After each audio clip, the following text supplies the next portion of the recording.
बोलिए आदिम तीर्थंकर आदिनाथ भगवान की जय जय जय। वर्तमान शासन नायक भगवान महावीर स्वामी की,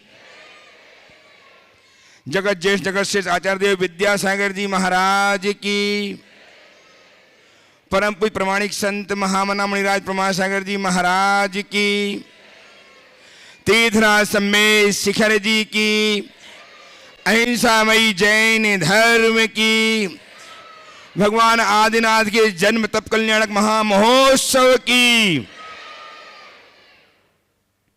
भगवान विश्वनाथ के जन्म एवं तप कल्याणक के शुभ अवसर पर उपस्थित सभी सुश्रावकों, सुदूर अवस्थित अपने अपने घरों में बैठ करके पारस जनवाणी चैनल एवं प्रमाणिक ऐप के माध्यम से अपनी शंकाओं के समाधान प्राप्त कर रहे सभी सुधी श्रावकों, आप सबका मैं इस अवसर पर शुभकामनाएं प्रदान करते हुए वंदन करता हूं, अभिनंदन करता हूं और आप सबको लिए चलता हूं जगत ज्येष्ठ आचार्य भगवान विद्यासागर जी महाराज के परम प्रभावक शिष्य महामना मुनिराज प्रमासागर जी महाराज, जो जगत विख्यात हैं गुणायतन प्रणेता, शंका समाधान प्रवर्तक, भावना प्रस्तुता एवं संपर्क समय के रूप में, जिनकी वाणी को सुन करके आप हम नहीं अपितु पूरा विश्व अपनी दैनंदिनी को परिवर्तित करके नई ऊर्जा प्राप्त कर रहा है।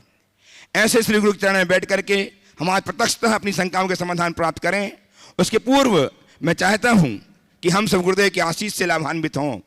अतः मेरे साथ उच्चारिए नमोस्तु महश्री, नमोस्तु महश्री, नमोस्तु महश्री। गुरुदेव का मानस चित्र गुणायतन कुछ ही माहों लोकार्पित होने वाला है और इसके निर्माण में कारण बने हैं आप, आपकी उदारता, आपका उदात्त भाव।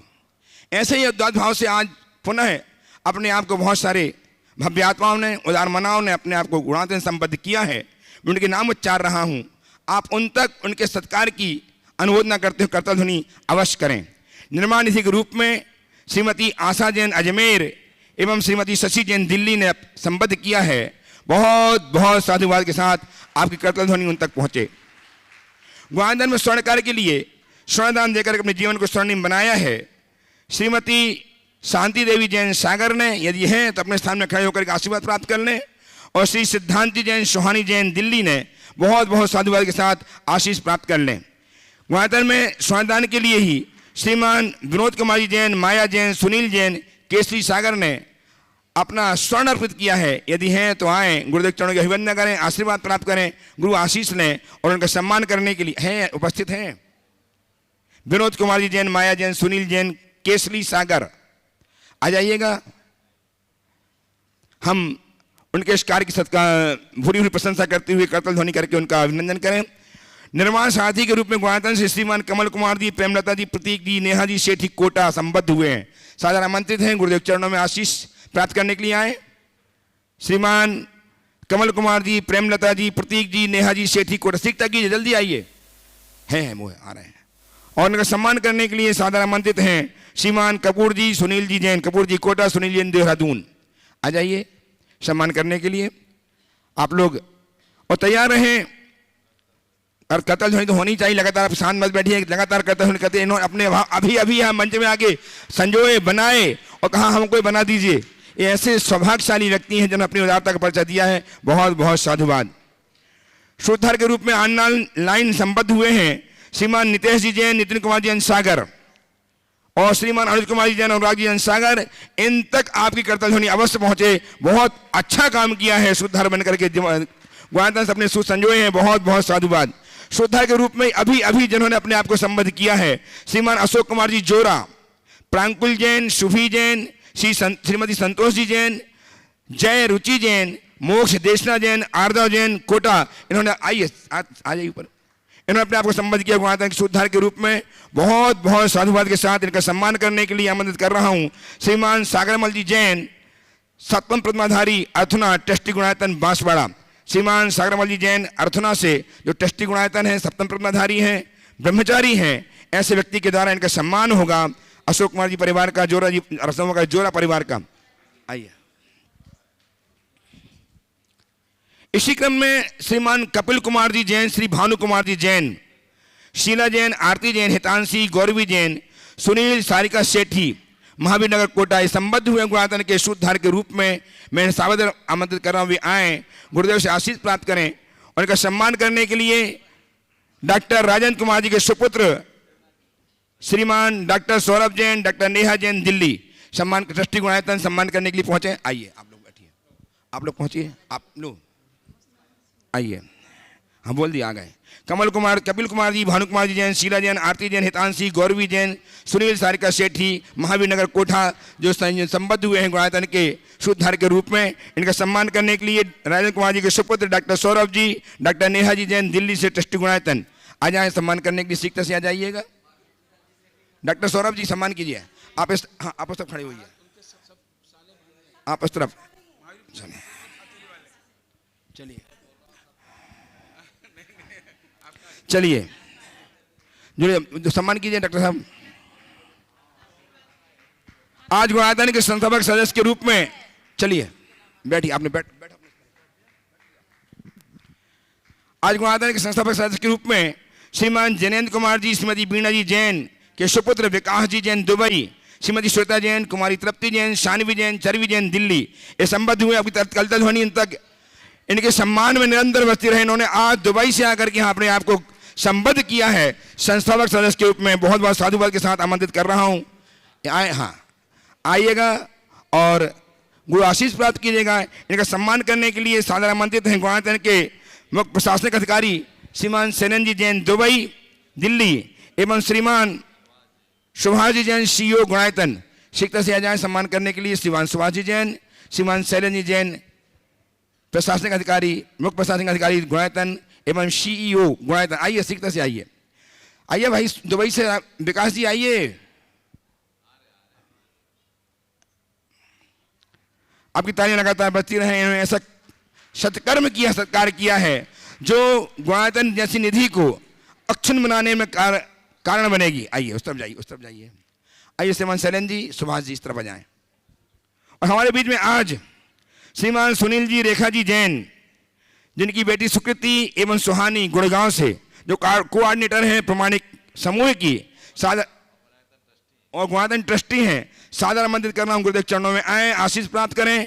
इनका सम्मान करने के लिए पुनः आमंत्रित कर रहा हूँ गुणायतन के CEO श्रीमान सुभाष जी एवं शरण जी को तैयार रहेंगे सम्मान करने के लिए। आइए।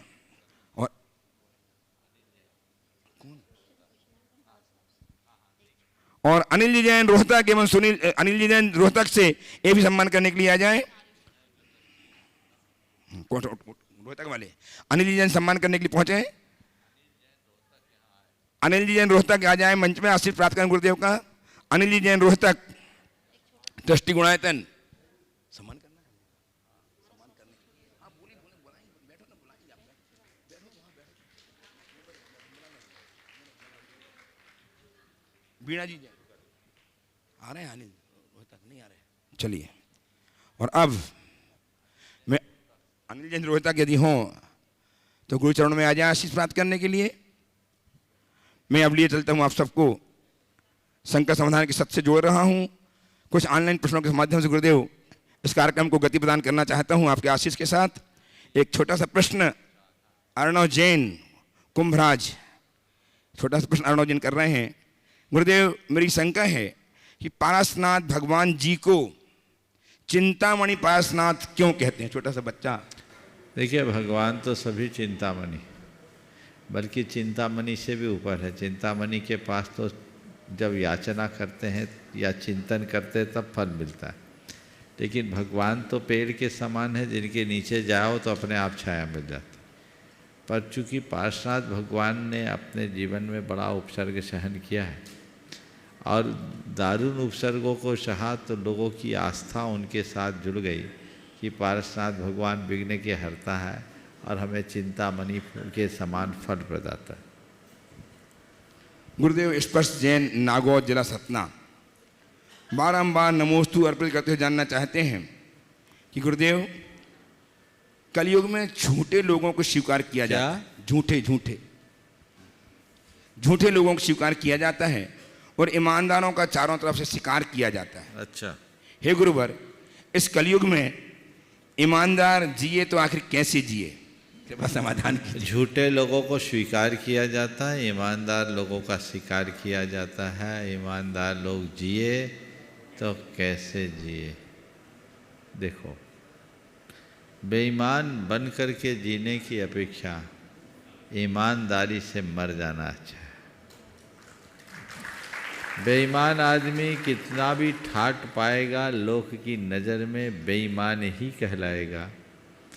पर ईमानदार आदमी यदि दीनहीन भी रहेगा तो इस दुनिया में अपनी पहचान ईमानदार की तरह बनाएगा। इसलिए निष्ठा जगाएं। और ये कलयुग में नहीं, सतयुग में भी था। सत हरिश्चंद्र की कथा हमें यही प्रेरणा देती। इसलिए हमें अपनी निष्ठा को कतई नहीं खोनी चाहिए। गुरुदेव, निखिल जैन सिरोंज विदिशा। कौन ना? निखिल जैन सिरोंज विदिशा से आपके चरणों में नमोस्तु अर्पित कर जानना चाहते हैं कि गुरुदेव, अभिषेक के समय धोती पंचे पहन करके शंख बजाया जा सकता है क्या? और शंख बजाने के बाद अभिषेक कर सकते हैं क्या? देखिए, कुछ परंपराओं में शंख का चलन है, हमारे मंदिरों में शंख का चलन नहीं है। इसलिए नई नई परंपराएं न चलाना ही ज़्यादा अच्छा। एक अनिकेत नाम के दमोह से एक छोटे से युवक ने महाराज से अपनी व्यथा व्यक्त की है। नमोस्तु करते जानना चाहता है कि मुझे पढ़ाई के लिए बाहर जाना पड़ रहा है, पर मैं कभी घर से दूर रहा नहीं हूँ, तो मुझे घर की याद आती है। आकुल व्याकुल परिणाम होते हैं। कभी कभी लगता है कि सब कुछ छोड़ करके वापस लौट जाऊं। क्या करूं, कुछ समझ में नहीं आता। कृपया समाधान दीजिए, आप ही शरण हैं। अपने मन को बदलो। ये होता है शुरुआत में, पर हमेशा एक बात सोचो कि मुझे मेरा लक्ष्य पाना है, और जो मेरा लक्ष्य है वो मुझे पाना है, पाकर ही रहना है। और कुछ पाने के लिए कुछ खोना पड़ता है, तो अपने मन को मोड़ना पड़ेगा, नहीं तो घर की याद तुम्हें घर में ही घुसा के रख देगी। आगे बढ़ना है तो हमें इन सब दुर्बलताओं को जीतना होगा अपने संकल्प से और अपने लक्ष्य के प्रति समर्पण से। ऐसी दुर्बलताओं को दूर किया जा सकता है। गुरुदेव, बाहुबली चौगले पुणे महाराष्ट्र से आपके चरणों में नमोस्तु अर्पित कर जानना चाहते हैं। वे कहते हैं, गुरुदेव, देव दर्शन, पूजा अर्चा, धर्म ध्यान, दान, यह सब क्रियाएं पुण्य के कारण हैं। इससे इंसान पर्याप्त सुखी बन सकता है। यह सुख पर्याप्त है तो मोक्ष के लिए हलाकान क्यों? ये सुख पर्याप्त नहीं है, ये एक प्रकार का अटकाव है, जो न समझो तो भटकाव का भी कारण बन सकता है। ये पुण्य है। पुण्य तुम्हें संतुष्टि नहीं देता, सहूलियतें देता है। मोक्ष सुख पूर्ण संतुष्टि के लिए। इसलिए इनमें अटकने की अपेक्षा इनसे आगे बढ़ना चाहिए। अरहंत परमात्मा भी, जिन्हें पुण्य फला अरहंता कहा, वे अपने समोसरण की विभूति का भी परित्याग करते हैं। पुण्य का सुख भोगने में पाप भी होता है। इसलिए मोक्ष को पाना चाहते हो तो पुण्यार्जन हो, पर पुण्य का सुख भोगो मत, पुण्य का सुख त्यागो। क्योंकि जो जो पुण्य सुख को भोगोगे त्यों त्यों पाप अर्जित होगा, और वह पाप आकुलता और संताप उत्पन्न करेगा, भव भव में दुर्गति का कारण बनेगा। इसलिए हमें भोगना नहीं है, त्यागना है। प्रत्यक्ष उपस्थित हों डॉक्टर सौरभ जैन, डॉक्टर नेहा जैन, राजन जैन निवासी सागर, प्रवासी दिल्ली। प्रश्न प्रस्तुत करिएगा। और तैयार हैं श्रीमान ज्ञानचंद जी राका, जयपुर। राका जी खड़े हो स्थान अपने स्थान में।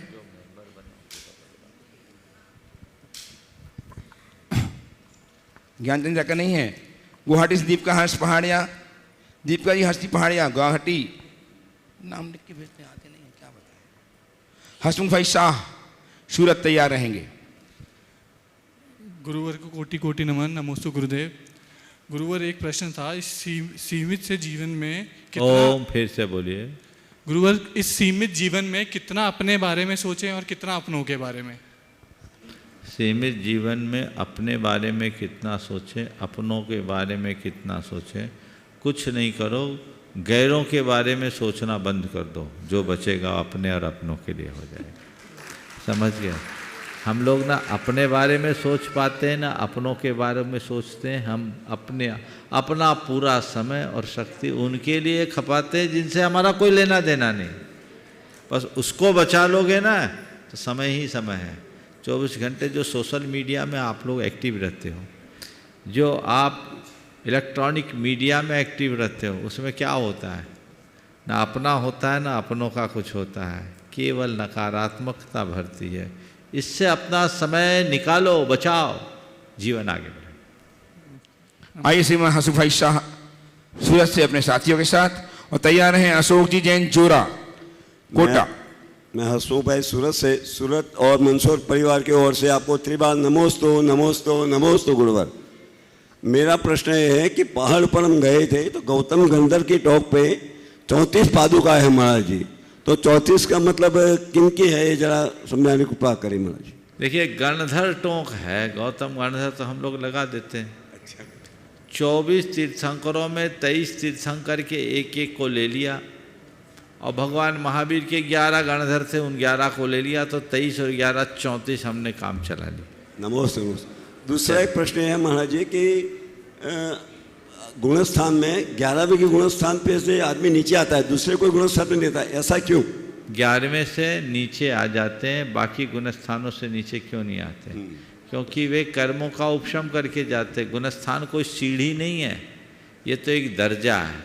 जो कर्म को दबा के गए थे, कर्म का वापस सक्रियता बढ़ी तो कर्म खुलने लगे, नीचे आना पड़ा। और कर्म जब क्षय करके जाएंगे तो नीचे आने का कोई सवाल ही नहीं होता। और महाराज, महाराज जी, जब शरीर में स्वस्थ नहीं होता है, पीड़ा होती है, उस समय प्रतिक्रम में मन नहीं लगता, तो हमें क्या करना चाहिए? उस समय भेद विज्ञान का चिंतन करना चाहिए और अपने मन को लगाने का अभ्यास करना चाहिए, बस। छोटा सा प्रश्न है महाराज जी। महाराज जी के चरणों में नमोस्तु नमोस्तु नमोस्तु। महाराज जी, कई लोग ऐसे जो दिन भर स्वाध्याय करते हैं, संयम में भी रहते हैं, फिर भी उनकी समाधि बिगड़ जाती है, तो भय रहता है अपने को भी कि अपनी समाधि कैसे सुधरेगी। तो इसलिए जब स्वाध्याय संयम में रहने वालों का बिगड़ जाता है तो फिर हमारा क्या होगा? पढ़ाई करने वाले फेल हो जाते तो स्कूल से बंक मारने वालों का क्या होगा? सीख लो, मन लगा के पढ़ो। सब फेल थोड़ी होते हैं, पास वही होता है जो पढ़ता है। समाधि उनकी ही होती है जो अच्छा अभ्यास करता है। समझ गए? इसलिए हताश मत हो, प्रेरित हो, इनसे प्रेरणा पाओ कि देखो इतना सब कुछ करने के बाद भी इनका ये हाल, तो मैं अगर इधर उधर करूंगा तो काम गड़बड़ होगा। इसलिए मुझे उत्तम से उत्तम भावना भानी है और उत्तमोत्तम पुरुषार्थ करना है। नमोस्तु महाराज जी। चलिए, आइए श्रीमान अशोक जी जैन जोरा कोटा से, तैयार हैं डॉक्टर हीरालाल जैन अंकुर कॉलोनी सागर। गुरुदेव के चरणों में कोट कोट नमन। नमोस्तु महाराज, नमोस्तु महाराज, नमोस्तु महाराज। एक छोटी सी शंका है महाराज जी, मोक्ष एक भौगोलिक स्थिति है अथवा मन की निष्प्रह स्थिति? मोक्ष भौगोलिक स्थिति है या मन की निष्प्रह स्थिति? न मन की निष्प्रह स्थिति है, न कोई भौगोलिक स्थिति है, चेतना की परिपूर्ण अवस्था है। तो समझ गए? चेतना की परिपूर्ण अवस्था। हाँ, सिद्धि सात्वोपलब्धि, आत्मा की उपलब्धि ही मुक्ति है। आत्मा के गुणों का परिपूर्ण विकास ही मोक्ष है। समझ गए? तो स्थूल तो है ही नहीं है डॉक्टर। स्थूल बिल्कुल नहीं है, स्थूल नहीं है ना। गुणात्मक विकास। अभी हमारी गुण अविकसित है, जिनके गुण पूरी तरह विकसित हो जाते हैं मोक्ष है। नमोस्तु महाराज जी, नमोस्तु। डॉक्टर हीरालाल जी जैन अंकुर कॉलोनी सागर, और तैयार रहें श्रीमान विकास जी, श्रीमती वीणा जी, जिनेन्द्र कुमार जी, विकास जी जैन, श्वेता जी जैन दुबई। हे गुरुवर, नमोस्तु नमोस्तु नमोस्तु। हे गुरुवर, मैं डॉक्टर हीरालाल जैन अंकुर कॉलोनी सागर आयुर्वेद चिकित्सक हूँ। मैंने चिकित्सा क्षेत्र में अपना प्रैक्टिस बंद करके वर्तमान में केवल वृत्तियों की शुद्ध चिकित्सा उपयोग कर रहा हूँ और बिना किसी चार्ज के निःशुल्क कर रहा हूँ। हे प्रभु, प्रतिमा ग्रहण करने के बाद में पंचकड़ा के विधान में इंद्र नाड़ी बन सकते हैं क्या? हे गुरुवर मेरी शंका का समाधान करें। गुरुवर नमोस्तु नमोस्तु। कुछ लोग कहते हैं कि प्रतिमा ग्रहण किया तो इंद्राणी मत बनो, पर प्रतिमा करने वाला पंचकला प्रतिष्ठा नहीं करा सकता, ये बात हमारी समझ में नहीं आती। अब अलग अलग लोगों का अपना मंतव्य है, जिनके सानिध्य में आयोजन हो उनके अभिप्राय को देखकर काम करो। नमस्ते गुरुवर नमस्ते नमस्ते। उपस्थित हों श्रीमान विकास जी, श्रीमती श्वेता जी जैन अपनी मम्मी श्रीमती वीणा जी के साथ दिल्ली से। तैयार रहें भानु कुमार जैन कोटा।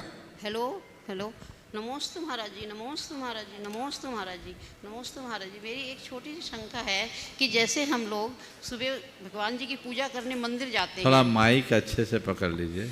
हम हेलो नमोस्तु हाँ। महाराज जी, नमोस्तु महाराज जी, नमोस्तु महाराज जी।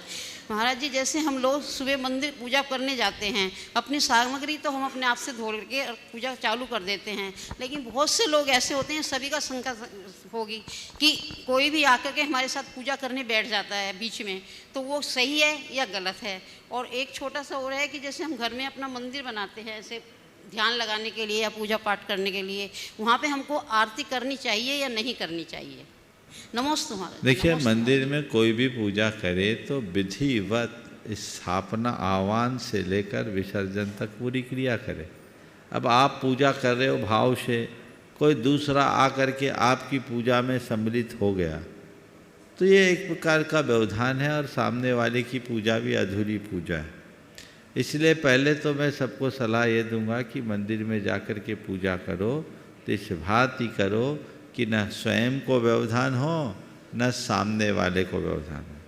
पर यदि आप मग्न होकर पूजा कर रहे हैं और उस घड़ी में कोई दूसरा व्यक्ति आपको आकर के पूजा कर रहा है तो आपको चाहिए कि प्रसन्नतापूर्वक स्वीकार ले कि मेरे निमित्त से पूजा करेगा तो मुझे कुछ देगा ही, लेके नहीं जाएगा। जितनी देर वो करेगा वो कुछ देगा, लेके नहीं जाएगा। हम अपने मन को थोड़ा संभाल के रखेंगे तो स्थितियाँ अच्छी हो। और दीपक से आरती। हाँ, और मंदिर घर में आरती करने का जहाँ तक भाव है, गुरुओं को भगवान को स्मरण करके पूजा बंधन आदि करने में कोई दोष नहीं, लेकिन किसी चित्र की आरती मत उतारना। घर में जिनवानी रख करके सामूहिक रूप से इस तरह से करने से लोगों के संस्कार बनते। नमोस्तु महाराज जी, नमोस्तु। कोटा राजस्थान से श्रीमान भानु कुमार जी जैन उपस्थित हों। तैयार रहें नोएडा उत्तर प्रदेश से कुमुद जैन। नमोस्तु महाराज जी, नमोस्तु महाराज जी, नमोस्तु महाराज जी। महाराज जी आजकल बच्चे हैं जो परीक्षा से क्यों डर जाते हैं, परीक्षा से, और साल भर तो वो याद करते हैं महाराज जी, पूरी अच्छी तरीके से याद करते हैं। देखिए, आजकल की परीक्षा में और आपके और हमारे ज़माने की परीक्षा में बड़ा अंतर होगा जी। पहले परीक्षा परीक्षा मात्र होती थी, अब परीक्षा प्रतियोगी परीक्षा बनते जा रही है जी। परीक्षाओं में प्रतियोगिता जब आती है तो दिमाग में अतिरिक्त दबाव होता है और यही दबाव भय का कारण बनता है। तो कोई समाधान बताइए। इसके पीछे पहले इसकी वजह में जाए। इसकी वजह है आज के लोगों की सोच। आज को हर कोई अपने बच्चे को IITN बनाना चाहता है, CA कराना चाहता है, MBA कराना चाहता है या उसे डॉक्टर बनाना चाहता है। ठीक है, हमारी समाज से ही लोग यहाँ तक पहुँचते हैं, पर सब कुछ तो नहीं पहुँचते। बच्चे की योग्यता, उसकी प्रतिभा, उसकी पारिवारिक पृष्ठभूमि और अन्य बातों का विचार करके भेजा जाए तो बात अलग है। अब लाखों बच्चे केवल इसी कार्य में चले जाते हैं, चुनाव तो कुछ का ही होता है, तो जो बाकी लोगों को उसमें विफल होता देखते हैं तो वो डर बच्चों के मन में गहरा हो जाता है। तो पहली बात, बच्चों को ये सिखाना चाहिए कि बेटे तुम पढ़ाई करो, नंबर की तरफ ध्यान मत दो। परसेंटेज कोई काम का नहीं होता जी। मैं देखता हूँ अपने समय में बिल्कुल मेरिट में आने वाले बच्चे भी आज सामान्य स्थिति में है और एवरेज बच्चे भी बहुत अच्छा काम कर रहे हैं। क्योंकि जब हमारा ध्येय केवल परसेंटेज पर केंद्रित हो जाता है तो वह किसी प्रतियोगी परीक्षा में हमें भले सफल बना दे, लेकिन जीवन व्यवहार में ऐसे लोग प्रायः पिछड़ जाते हैं। माँ बाप को चाहिए कि बच्चों को कहे कि तुम मन लगा करके पढ़ो, नंबर पर ध्यान मत दो, तुम अपने भीतर विषय को अंकित करो, अंकों को क्यों देखते हो। पर बहुत कम माँ बाप हैं जो आजकल बच्चों को ऐसा कहते हैं। बचपन से ही बच्चों को परसेंटेज 95+ आना चाहिए। है? एक दिन एक पिता अपने बच्चे के रिजल्ट को देखकर बहुत जोर जोर गुस्सा कर रहा था। अरे ये कोई रिजल्ट है, पूरा साल खराब कर दिया। हिंदी में 12 नंबर, अंग्रेजी में 17 नंबर, गणित में 8 नंबर, विज्ञान में 5 नंबर, सारा आगे साल खराब कर दिया। अब चिल्लाया जा रहा था। धर्मपत्नी आई, बोली क्यों इतना बड़बड़ा रहे। बोले देखिए कोई रिजल्ट है।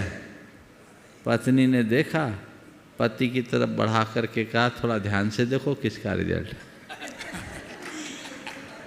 पता लगा उसी का मार्कशीट था पुराना। हम खुद क्या हैं और बच्चों से कितनी अपेक्षा रख रहे हैं।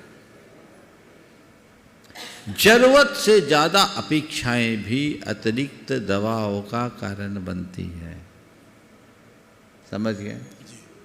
उसको आगे पढ़ाना चाहिए, बढ़ाना चाहिए। मैं ये नहीं कहता हूँ कि बच्चों को पढ़ने के लिए प्रेरित ना करें, पढ़ने के लिए प्रेरित करें, मन लगा के पढ़ने के लिए प्रेरित करें, पर नंबर के लिए उनका लक्ष्य नहीं होना चाहिए। रिजल्ट खुला, टॉपर ने 99.9% लाया और एक था वो 33% मार्क्स लाया। 99.9 वाला जितना खुश था, 33% भी उससे ही कहीं ज़्यादा खुश था। बोला हद हो गई रे, वो 99.9% लाया तो उससे ज़्यादा खुश है। बोले इसलिए तो खुश है कि अगली साल हम दोनों एक ही क्लास में बैठेंगे। जहाँ 99 वाला बैठेगा वहीं मुझे बैठने मिले। थोड़ा ये दृष्टिकोण भी होना चाहिए।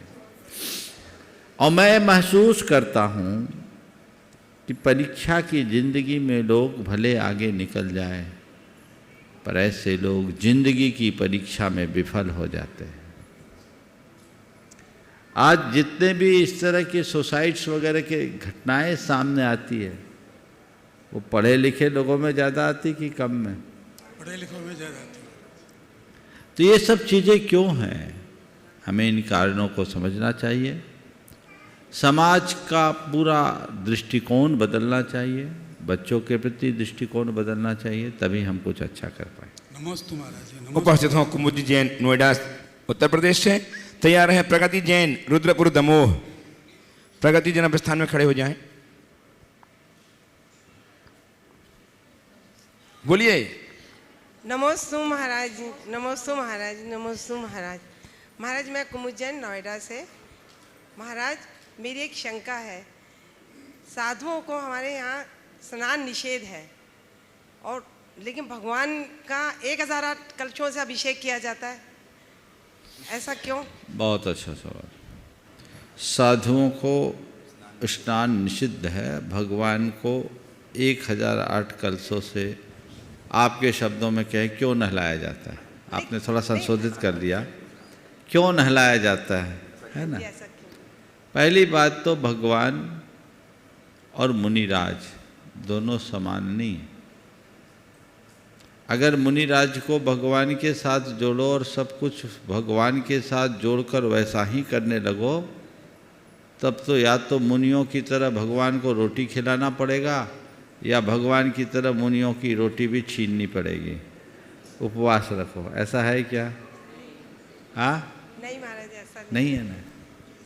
तो मुनि एक साधक है और भगवान सिद्ध परमात्मा है। साधक में और सिद्ध परमात्मा में समानता नहीं होती, दोनों भिन्न भिन्न। और साक्षात अरहंत परमात्मा का भी अभिषेक नहीं होता। केवल ज्ञान के बाद तो उन्हें छू तक नहीं सकता, अभिषेक तो बहुत दूर की बात है, उनका तेज इतना होता है।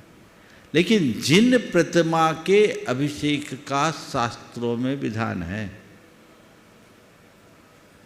आप जब त्रिलोक चूड़ामणि जिनालयों का वर्णन सुनोगे तो रोम रोम हर्षित होगा। अकृत्रिम जिनालय है, तो उस अकृत्रिम जिनालयों में अभिषेक होता है और वहाँ हजारों कलशे धरे रहते हैं। अभिषेक प्रेक्षणिका बनी होती है, जहाँ देवता लोग अभिषेक देखते हैं और करने वाले अभिषेक करते हैं। हजारों हजार कलश रखे रहते हैं कि लोग भगवान का अभिषेक करें। समझ गए? तो ये जिन प्रतिमा में अभिषेक है, हमारे शास्त्रों में 5 प्रकार का अभिषेक है। जन्माभिषेक, राज्याभिषेक, वैराग्याभिषेक, जिनाभिषेक और एक है देवाभिषेक। देवाभिषेक स्वर्ग में उत्पन्न होने वाले देवों का होता है, जो उसके जन्म महोत्सव के रूप में अन्य देवतागण करते हैं। कोई भी स्वर्ग में देव उत्पन्न होते हैं तो अन्य देवता लोग उसे सिंहासन पर विराजमान करके नहलाते हैं और फिर वो वस्त्र आभूषण से सुसज्जित होकर पूजन अभिषेक की योग द्रव्य लेता है और भगवान का अभिषेक करने खुद जाता है। ये कहलाता है देवाभिषेक। इसका कोई संबंध नहीं है। जन्माभिषेक भगवान के जन्म कल्याणक के टाइम में होता है। राज्याभिषेक जब कोई भगवान या कोई भी महान पुरुष राज्य पर आरूढ़ होते हैं, उस समय उनका जो अभिषेक होता है उसको बोलते हैं राज्याभिषेक। वैराग्याभिषेक भगवान की दीक्षा के पूर्व, आप लोग दीक्षा कल्याणक में देखते हैं भगवान का एक बार अभिषेक होता है, वो वैराग्याभिषेक है। ये उनके जीवन काल का है। चौथा है जिनाभिषेक, जिन प्रतिमा के अभिषेक को कहते हैं। ये कृत्रिम अकृत्रिम दोनों जिनालयों में होता है। समझ गए? इसे चतुर्थ अभिषेक भी कहते हैं। हमारे शास्त्रों में चतुर्थ अभिषेक में अभिषेक वंदना का भी उल्लेख मिलता है। ये शास्त्रीय विधान। उपस्थित हों प्रगति जैन रुद्रपुर दमोह से तैयार हैं ब्रह्मचारी श्री सागरमल जी जैन सप्तम प्रतिमाधारी अर्थुना बांसवाड़ा से ट्रस्टी गुणायतन। मेरे और मेरे पूरे परिवार की तरफ से नमोस्तु महाराज जी। नमोस्तु नमोस्तु। महाराज जी, मेरा प्रश्न है, वैसे तो मेरी जैन धर्म में बहुत गहरी श्रद्धा है, बाकी अन्य धर्मों का भी देखा जाए तो सभी धर्मों के मुकाबले जैन धर्म में महिलाओं को काफ़ी सम्मान भी दिया गया है, पर फिर भी अभी मैंने कुछ शास्त्र प्रतिमान योग के कुछ बेसिक से शास्त्र पढ़े तो उसमें मुझे कई प्रसंग ऐसे आते हैं जिसमें महसूस होता है कि महिलाओं के साथ धोखा हुआ या उनके साथ समान व्यवहार नहीं किया गया है। और मेरा ये भी मानना है कि यदि हम पुरानी हिस्ट्री को देख के चलें तो अभी जो महिलाएं आगे आ रही हैं या कहें कि लोगों की नज़रों में विद्रोही हो रही हैं, उसका लोग टोकते हैं कि महिलाएं विद्रोही हो रही हैं, पर क्यों विद्रोही हुई, वो क्यों जॉब में आगे आना चाह रही हैं या अपने अपने क्षेत्र में क्यों बढ़ के आ रही हैं, उसका रीज़न, उनके ऊपर क्या शोषण हुआ, उस पर कभी कोई बात नहीं करता। तो इसमें समाधान करें महाराज जी। देखिए, आपसे पहले तो मैं ये कहूँगा कि आपने पुराणों के अंश को पढ़ा होगा, वहाँ महिलाओं के विषय में कुछ लिखा होगा, माँ के विषय में, बहन के विषय में, बेटी के विषय में कुछ लिखा क्या? बोलिए। महाराज जी, जब महिलाओं का जिक्र हुआ तो किसी न मैं, किसी रूप में मैं ही हुआ वहीं है। आ रहा हूँ। आप एक महिला हो, ये बाद में, उसके पहले विवाह पूर्व कन्या हो, फिर पत्नी हो, माँ हो, बहन हो, बेटी हो, कुटुंबनी हो, सब रिश्ते है कि नहीं? और यही समाज की भूषण है। समझे? नारी के इन सारे रूपों को हमारे शास्त्रों में बहुत बड़ा स्थान दिया है। अगर शास्त्रों में कहीं नारी की आलोचना की है तो इसलिए कि ताकि किसी नर के मन में नारी को एक भोग विलास की वस्तु की तरह न दिखे और वह अपने जीवन में संयम और सदाचार का पालन कर सके, इसलिए उसे उससे विमुख होने के लिए कहा गया। समझ गए ना बात को। और उस प्रसंग में अनेक जगह ऐसा आपको देखने को मिलेगा कि नारी की एक प्रकार से बुराइयां लिखी, बहुत सारी बुराइयां लिखी, तो नारी की लिखी है। बात समझिए, इस चीज को समझिए थोड़ा गहराई से। और फिर क्यों रखी? क्योंकि तुम भोग विलास से अपने आप को थोड़ा दूर रखो। संबोधन नर को दिया जा रहा है, समझ गए। और ये नारी के लिए, नर के लिए नारी है, इसे उपलक्षण समझना। नारी के लिए नर है। विपरीत लिंग के प्रति आकर्षण उत्पन्न नहीं होना चाहिए, जो आध्यात्मिक साधना में बहुत बड़ी बाधा बनती। इसलिए उसे उसके शारीरिक और अन्य प्रकार की दुर्बलताओं को रेखांकित करते हुए उससे दूर रहने की प्रेरणा दी गई। लेकिन दूसरी ओर जैन शास्त्रों में ही नारियों के उत्थान के लिए जितना कुछ कहा गया, शायद उस तरफ आपका ध्यान नहीं गया होगा। भगवान ऋषभदेव ने पहले किसे पढ़ाया? ब्राह्मी और सुंदरी को। देखा जी। हमारे शास्त्रों में जय कुमार और सुलोचना की कथा आती है, आती कि नहीं आती? मैना सुंदरी की कथा आती कि नहीं आती? अंजना सती की कथा आती कि नहीं आती? सीता की कथा आती कि नहीं आती? सोमा की कथा आती कि नहीं आती है? चंदन बाला की कथा आती है कि नहीं आती है? आपने पढ़ा है इन सब के कथानकों को? जी महाराज जी। क्या वो एक आदर्श नहीं है हमारे पास? महाराज जी मैं एक और सवाल करूंगी। नहीं, पहले इसका तो पूरा कर दूं। जी, आप इसी से एक नहीं related। 2 कर सकते हो, और आपके पति के लिए भी अवसर दूंगा, है ना। लेकिन मैं जो पूछ रहा हूँ, क्या ये एक अच्छा आदर्श नहीं है? जी बिल्कुल है। मैं एक आप जैसी युवा महिलाओं से कहना चाहूँगा कि वे अपने वास्तविक स्वरूप को बचाए। प्रगतिशीलता अच्छी बात है, पर प्रगतिशीलता के इस अंधानुकरण में, इस अंधी दौड़ में उसकी मौलिकता खंडित ना हो। नारी आगे बढ़े और नारीत्व छूट जाए, उस प्रगति को प्रगति कहोगे या प्रतिगति? बोलिए आप। प्रतिगति। समाज किधर जा रही है? जी। नारीत्व बचाए, ये है यथार्थ प्रगतिशीलता। और ये जितने लोग आधुनिकता के पैरोकार हैं और प्रगतिशीलता की बात करते हैं ना, मैं समझता हूं सबसे ज़्यादा नारियों का शोषण वही करने जा रहे हैं। उन्होंने नारी के उस दिव्य स्वरूप को खंडित कर दिया, उसके गौरव और गरिमा को छिन्न भिन्न कर दिया, उसे विज्ञापन का सामान बनाकर रख दिया। आप सोचिए, क्या यह नारी जाति का अवमूल्यन नहीं है? जी। फिर बोलिए, शास्त्रों में लिखा वो गलत है कि आज के लोगों की समझ गलत है? किसे बोलोगे आप?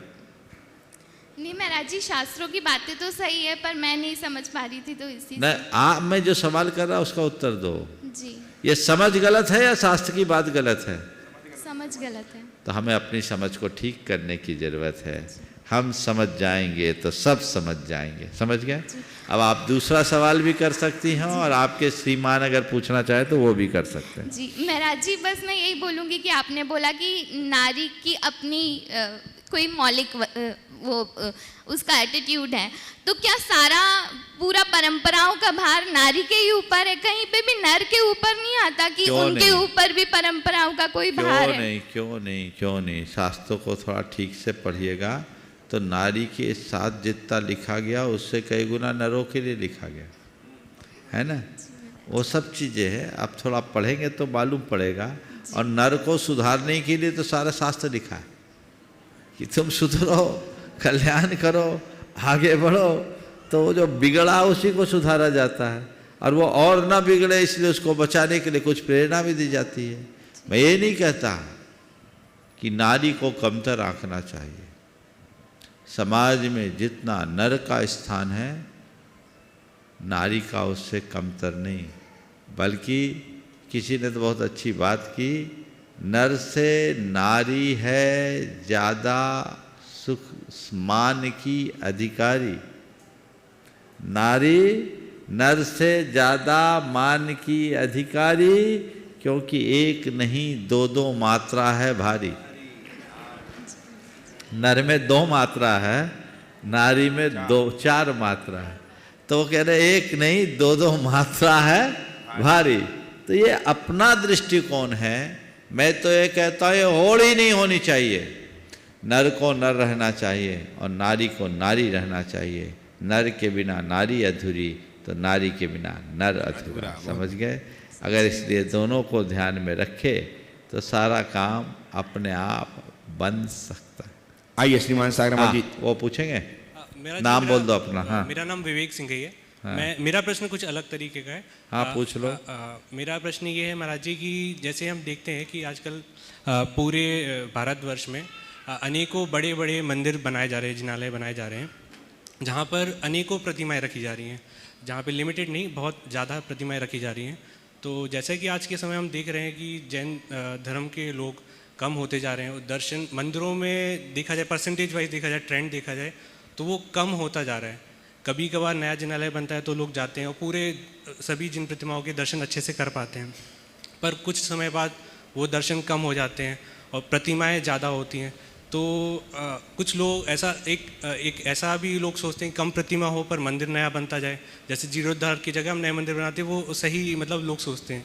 पर प्रतिमाएं इतनी ज़्यादा हो जाती हैं कि सब प्रतिमाओं को दर्शन कर पाना, उनका प्रक्षाल हो पाना प्रतिदिन, तो वो उसमें हमें क्या करना चाहिए, वो समझना चाह रहा था। देखिए, हम लोग जो मंदिर में प्रतिमाएं विराजमान करते हैं वो केवल अपने दर्शन पूजन वंदन के लिए नहीं करते।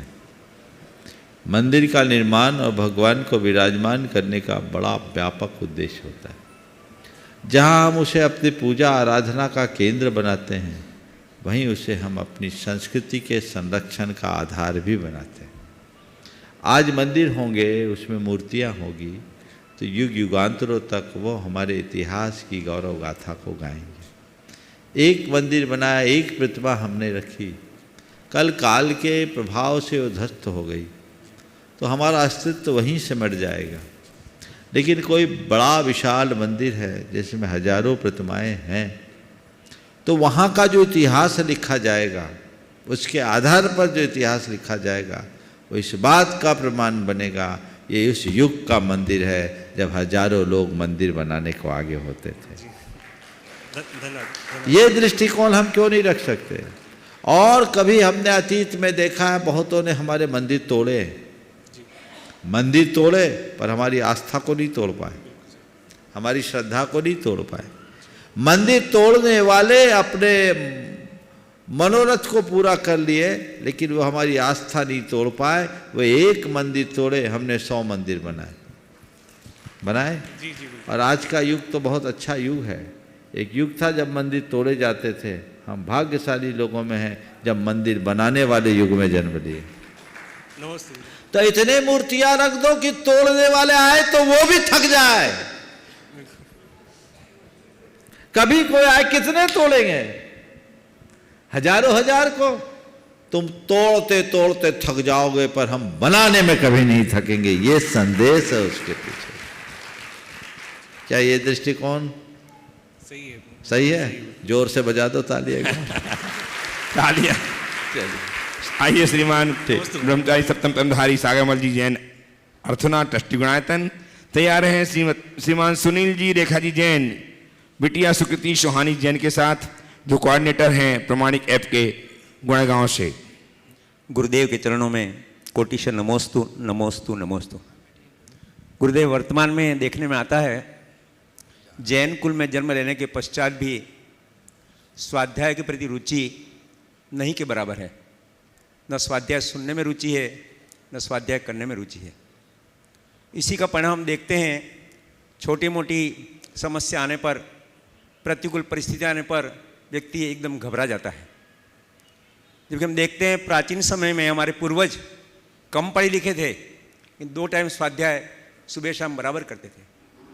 तो गुरुजी कैसे स्वाध्याय में रुचि हमारी बढ़े, इस पर मार्ग नमस्ते। देखिए, बात सही है। आजकल स्वाध्याय की बात आप कर रहे हैं, मैं तो ये देखता हूँ लोगों को पढ़ने की रुचि कम हो गई।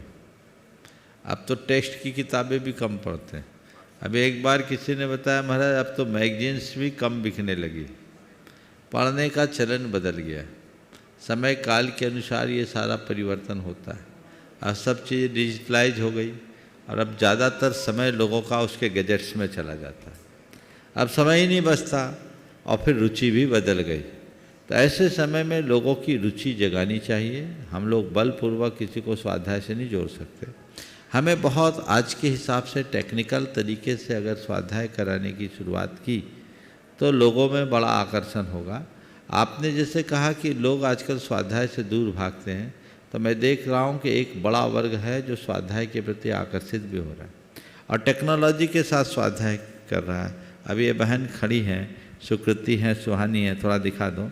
ये लोग प्रामाणिक समूह की कोऑर्डिनेटर हैं और सब मल्टीनेशनल कंपनीज में अपना काम कर रहे हैं। ऐसे 1-2 नहीं, सैकड़ों युवक युवतियाँ अपना काम कर रहे हैं। आज ये लोग स्वाध्याय कर रहे हैं कि नहीं कर रहे हैं? पूरे दिन इनका स्वाध्याय में जा रहा है, रुचि जग गई। लेकिन वो पारंपरिक स्वाध्याय नहीं है। तत्व ज्ञान को आधार लेकर टेक्नोलॉजी के साथ हम जब चीज़ों को साइकोलॉजिकली और लॉजिकली प्रस्तुत करते हैं तो बहुत ज़्यादा प्रभावी होता है। उससे न केवल लोगों की अभिरुचि बढ़ती है, अभी तो वो बहुत ग्राह्य भी हो जाता है और उससे लोग आगे बढ़ सकते हैं। तो हम स्वाध्याय के लिए प्रेरित करें, नए तरीके से करें। और एक दूसरी बात कहता हूँ, ये प्रवचन, शंका समाधान, ये भी तो स्वाध्याय है कि नहीं? तो इसको स्वाध्याय मान करके सुनो, जीवन का कल्याण होगा। जिनवानी की 2 बातें हृदय में बैठ गई, जीवन तर जाएगा। मैंने हजारों लोगों को देखा है जो आके कहते हैं, प्रतिदिन मेरे पास आते हैं, महाराज मेरा जीवन आमूल चूल बदल गया, बदल गया, बदल गया। सुनने से बदला। तो ये भी तो काम है। किताबों को रटने मात्र का नाम स्वाध्याय नहीं है, जीवन को गढ़ने का नाम स्वाध्याय है। जीवन को गढ़े, जीवन में बदलाव। आइए गोदांग ट्रस्टी श्रीमान सुनील जी, रेखा जी जैन, बिटिया सुकृति एवं सुहानी के साथ जो कोऑर्डिनेटर प्रामाणिक ऐप हैं गुड़गांव से तैयार हैं, व्रती बहन विजय लक्ष्मी जी जैन नेवावर। नमोस्तु गुरुदेव, नमोस्तु गुरुदेव। दोनों परिवारों की तरफ से नमोस्तु नमोस्तु नमोस्तु। मल्लीनाथ भगवान मंदिर गुड़गांव व सरोजनी नगर मंदिर की ओर से भी नमोस्तु। महाराज श्री, क्या परिणामों में स्थिरता, शुद्ध बहुशुद्ध ज्ञान आवश्यक है उसके लिए, कि भावना योग से भी हम अपने परिणामों में स्थिरता? देखिए, परिणामों की स्थिरता में शुद्ध ज्ञान कारण पड़ता है, पर भावना योग भी तो शुद्ध ज्ञान का ही काम करता है। शुद्ध ज्ञान का मतलब क्या? जो किताब में पढ़ा वो ही नहीं, मतिक ज्ञान के द्वारा ज्ञात विषय का विशेष ज्ञान, जो हमारा पूर्व अनुभूत या पूर्व सुना हुआ ज्ञान है, उसके आधार पर जो हम ज्ञान पाते हैं वो शुद्ध ज्ञान है। तो भावना योग की ये जो परिणति है, जो हम अपने सबकॉन्शियस माइंड में चीज़ों को डालते हैं, हमें स्थिरता रखनी है, हमें स्थिरता रखनी है, हमें क्षमता रखनी है, हमें सहज रहना है, तो ये चीज़ें बार बार हम दोहराते हैं तो उसका हमारे मन में संस्कार आता है। और जब कभी भी इस तरह की बातें आती है, अंदर से आवाज़ आती है, मुझे स्थिरता रख रही, शुद्ध ज्ञान ही तो है। इसलिए बिल्कुल सही बात। महाराज जी, हम तीनों भावना योग 4 साल से कर रहे हैं और उससे बहुत फर्क पड़ा। इन दोनों को कॉर्पोरेट वर्ल्ड में वर्क करने में बहुत इसका सहयोग मिलता है। बहुत सुंदर। मैं चाहूँगा ये लोग खुद अपना एक्सपीरियंस बोले, सवाल करना चाहे तो सवाल भी कर लें। सुहानी, हाँ दीजिए। नमोस्तु नमोस्तु नमोस्तु महाराज श्री। भावना योग से मुझे जो सबसे ज़्यादा फ़र्क पड़ा है कि एक टेम्परामेंट कंट्रोल में आ जाता है। जैसे आपको दूसरे का क्या भाव है वो फ़ोन पे भी समझ में आ जाता है, जो अदरवाइज़ हमें विजुअली जैसे इतना कम हो गया था डिजिटली। और दूसरा क्रिएटिविटी बहुत ज़्यादा बढ़ी। और मुझे हर्पीस की प्रॉब्लम थी, तो वो काफ़ी उस पर कंट्रोल आया बिना कोई मेडिसिन के, तो उसके लिए बहुत सुंदर। नमोस्तु महाराज जी, नमोस्तु नमोस्तु। पूरे प्रामाणिक समूह की तरफ से आपके लिए त्रैबय नमोस्तु। महाराज जी, स्वाध्याय की अभी बात हुई थी तो उस पर बस एक बात कहनी थी कि आज प्रमाणिक पाठशाला पूरे भारतवर्ष और NRI सब जगह चल रही है, और उसमें अगर आप देखो तो 3000 से 6000 बच्चे जुड़े हुए हैं महाराज जी, और वो इतनी कम उम्र में इतनी सब चीज़ें सीख रहे हैं, क्योंकि खेल खेल में इतनी चीज़ें उनको सिखाई जा रही हैं कि वो तत्पर रहते हैं महाराज जी क्लास में आने के लिए, छोटी छोटी एक्टिविटीज़ करने के लिए। और अभी जितने भी हम लोग कॉम्पिटिशन्स वगैरह कर रहे हैं उसमें उनका मतलब स्वाध्याय बढ़ ही रहा है। और प्रमाणिक समूह के अंदर भी महाराज जी अभी काफ़ी यूथ है, बट उसके बावजूद हम एक दूसरे से काफ़ी प्रेरणा मिलती है और चीज़ें सीखने की और बेटर होने की। तो आपका आशीर्वाद हम पे बना रहे महाराज जी।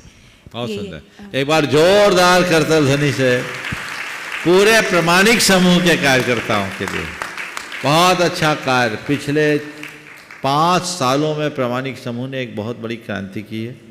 देश के कई पाठशालाएं भी संबद्ध हुई, और जो कहते हैं कि जिस पाठशाला के नाम से बच्चे भागते थे अब भाग करके पाठशाला आने लगे, तो ये बहुत बड़ा परिवर्तन है।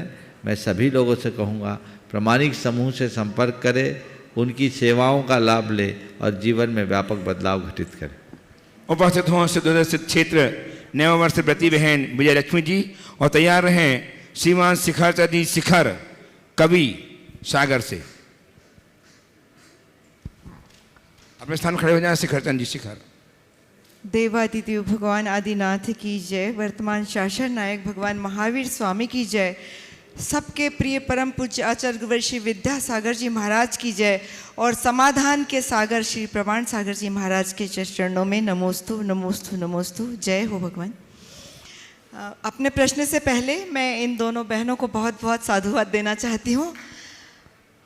बड़े लोग संभल जाओ प्रामाणिक ऐप के माध्यम से महाराज जी के मार्गदर्शन में जितना अच्छा काम हो रहा है, और इसी के साथ साथ मैं मुनि श्री प्रणम सागर जी महाराज का भी उल्लेख करना चाहूँगी।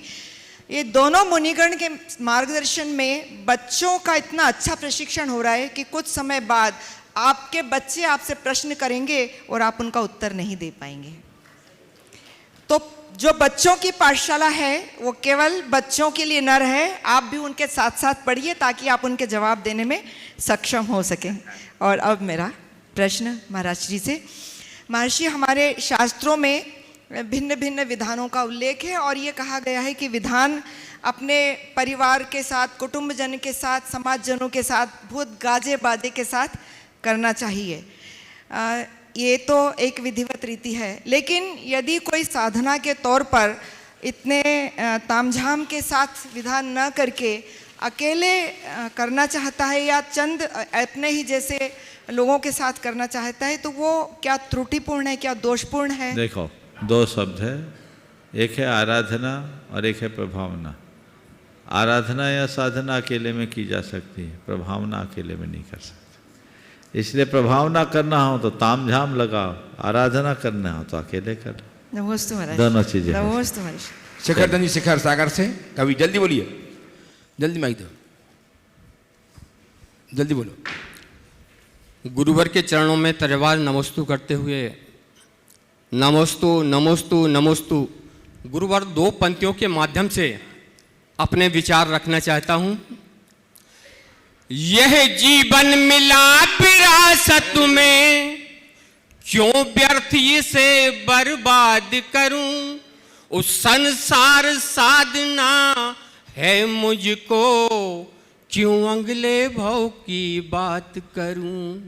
संसार साधना है मुझको, क्यों अगले भव की बात करूं। नमोस्तु महाराज। सवाल है? अच्छा, संसार साधना है मुझको तो अगले भव की क्यों बात करूं, क्यों अगले भव की बात, क्यों अगले भव की बात करूं। जब तक ऐसी चर्चा करते रहोगे तो अगले भव के भव चलते रहेंगे। चर्चा बंद करके चर्या करो तो काम हो जाएगा। जो बातें करते हैं वो वहीं रह जाते हैं, और जो आगे बढ़ते हैं वो बहुत कुछ कर जाते हैं। हम लोगों को हमेशा कहना नहीं है, करना है। समय आप सबका हो गया, यहीं पर विराम। बोलिए परम पूज्य आचार्य गुरुवर श्री विद्यासागर। जय जय परम पूज्य महामना मुराद प्रमाण सागर जी महाराज।